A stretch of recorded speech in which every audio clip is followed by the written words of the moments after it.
zabilježene velike štete u Petrinji. Možete samo malo možete malo bliže, molim vas. Je li okej ovo?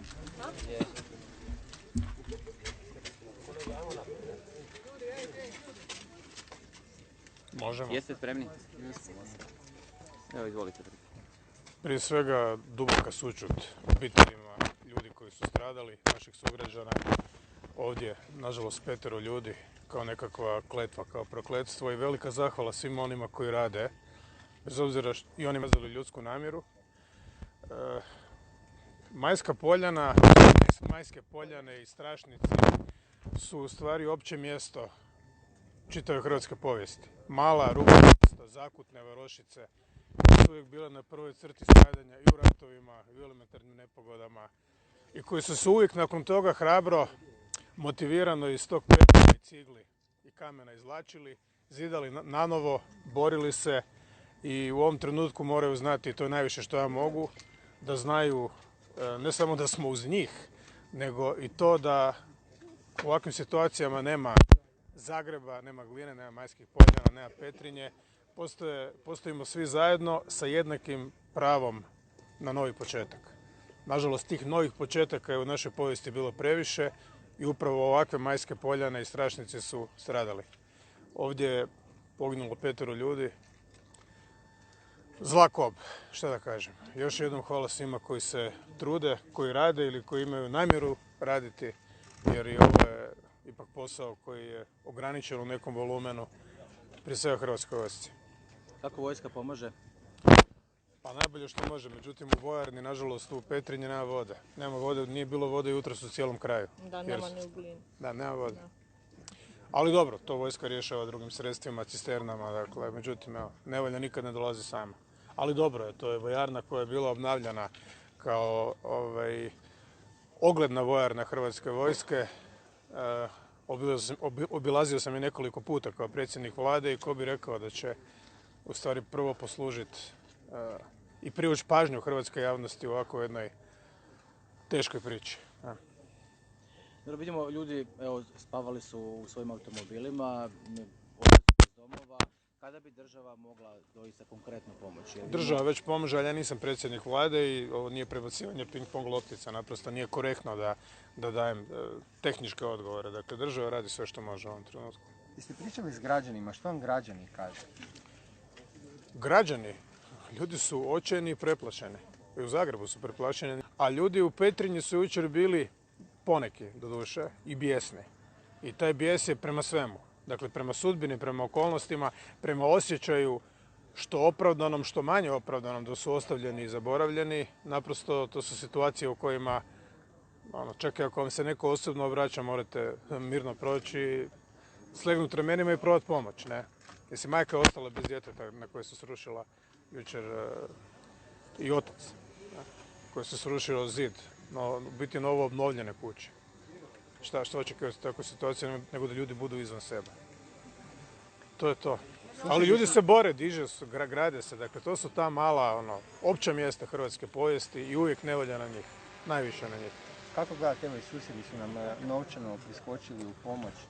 Pa jesu, evo, javio mi je prije pola sata predsjednik albanske vlade da su dali 250.000 eura i da nemaju više.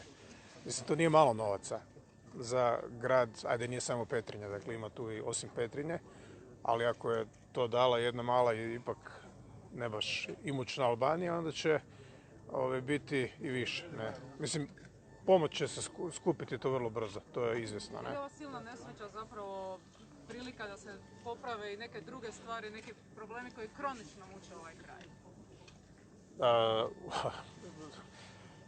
Frazerski je reći da je kriza uvijek prilika, mislim, ne do Boga ovakve krize, ne? I ovakve pomoći. Izginut ćemo od takvih prilika da se popravimo, ali ovakva mala mjesta jedva preživljavaju. Pa i Petrinja kao grad, evo sad više nismo u Petrinji, nego smo praktički u Glini. Petrinja kao grad je bila prvo pod Varaždinskim generalatom, pa je onda bila sjedište Bojne krajine, Banijske. Dakle, grad koji je zamišljen malo ambicioznije od one uloge koju danas ispunjava. Grad koji je bio veći od Siska nekad, to se vidi po zgradama, po ovim kurijama koje su se srušile, koje su velike, koje je skupo održavati I to je sad jedan strašan izazov.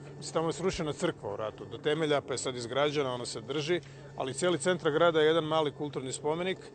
Međutim, očito Petrinja nakon ovog našeg zadnjeg domovinskog hrvatskog rata traži svoju šansu i ljudi se osjećaju ostavljenima. To je uvijek bio moj dojam u Petrinji. U Glinu sam rijeđe dolazio, ali u Petrinju sam često dolazio. Je li to onda, je li smrt petero ljudi rezultat zle kobi, kako ste rekli, ili ipak godina nebrige raznih vlada o ovom kraju? Mislite, i onih prethodnih vlada, i vlada prije 90. Ovo je uvijek bio siromašan kraj, ali u usporedbi sa nekim krajevima one bivše države i ne tako siromašan kraj. Ovdje se radilo, stvaralo, ovdje je bilo razvijeno stočarstvo, nikada nije bilo previše novaca, a sad govori da je odgovorna ona vlada ili ova vlada ili ona vlast zato što se nažalost srušila kuća građana 80. godina ili ovaj dom građan prije 70 godina, a nitko nije bio u njemu, to je nesreća. Sad sam došao iz Strašnika u kojem je jedna stara žena u kući koja se srušila doslovno kao kula od karata.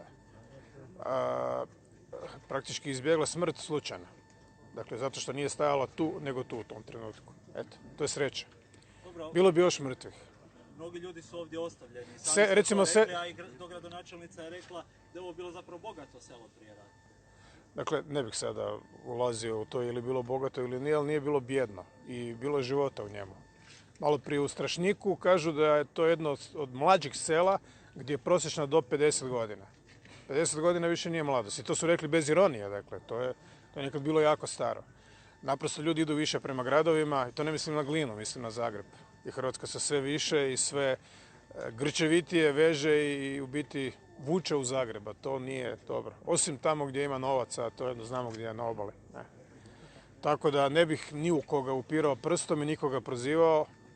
Srušila se kuća, ljudska bića su bila unutra, naši sugrađani, i 5 ih je poginulo baš ovdje. Izgleda da ovdje inače potres bio naročito jak. Baš naročito jak. A to sa potresima je kompliciranije nego cjepivo protiv covida. Dakle, kako potres udara, gdje udara, što više to proučavam kao laik, to mi je manje jasno. Uopće nije čak toliko bitna ni magnituda, niti je najjače u sam epicentar, nego se to pomiče. Dakle, postoje razni faktori. Teško ih u stvari razumjeti. Je li dobra odluka bila da se ukinu propusnice i trebali ih uopće vratiti? Ja sam rekao da mjere, ono što sam i ponovit ću opet, i kad ovo sve skupa završi, da smatram da je sasvim pogrešno da se, pa i ako postoji potreba, oko čega se možda možemo i složiti, ljudska prava, sloboda kretanja, na primjer, ograničavaju administrativnim odlukama. Dakle, ovo su administrativne odluke. Ovo je tijelo koje nije za tu priliku ustrojeno dvotrećinskom većinom Hrvatskog sabora. Govorim o tom stožeru. I o vladi ako hoćete. Dakle, vlada može puno, može jako puno, najodgovornije je, ali ako imaš situaciju u koju godinu dana ljudima govoriš sad možeš, sad ne možeš, ustani, klekni, lezi, sad možeš izaći iz sela, ne možeš izaći iz sela, dakle to može trajati jedno popodne nakon svadbe, ali ne svaki vikend, ne godinu dana. Dakle, ako vam netko zabrani da izlazite iz svog grada, kažem iznimno, rijetko, ali kad se to pretvori u stanje, onda se to zove izvanredno stanje, ne ratno stanje. I to samo po sebi nije napravljeno na, po meni, ispravan način, neovisno o tome što govori Ustavni sud. Ustavni sud je političko tijelo. Ustavni sud na kraju krajeva može smijeniti predsjednika Republike. Dvotrećinskom većinom u slučaju da predsjednik Republike krši Ustav. Kakva je to vrsta prosudbe? Politička. Pa je tako i ova. Po meni pogrešna i ukazivat ću na to. Dakle, ljudska prava su u zemlji kao što je Hrvatska za mene jako važna i mi se po tome, mogu reći, u ovom prostoru jugoistočne Europe ističemo kao naprednija država. I to su standardi koje ću braniti. S obzirom na vaše iskustvo obnove nakon Gunje, što mislite koliko bi trebala trajati ova obnova? Bili građani trebali očekivati u roku od godinu dana da imaju krov nad glavom? Ovo će biti teže, jer je ovdje i šteta druge vrste. Ovo su statičke štete. Dakle, poplava je došla i otišla. U Gunji konkretno nitko nije bio osiguran, praktički nitko, od posljedica poplave, mislim kod osiguravajućih društava, i država je svima nadoknadila štetu. To u stvari nije obrazac kako bi se to trebalo raditi, jer zamislite recimo da je potonuo, ne znam, Slavonski Brod. a bilo je ovoliko od toga.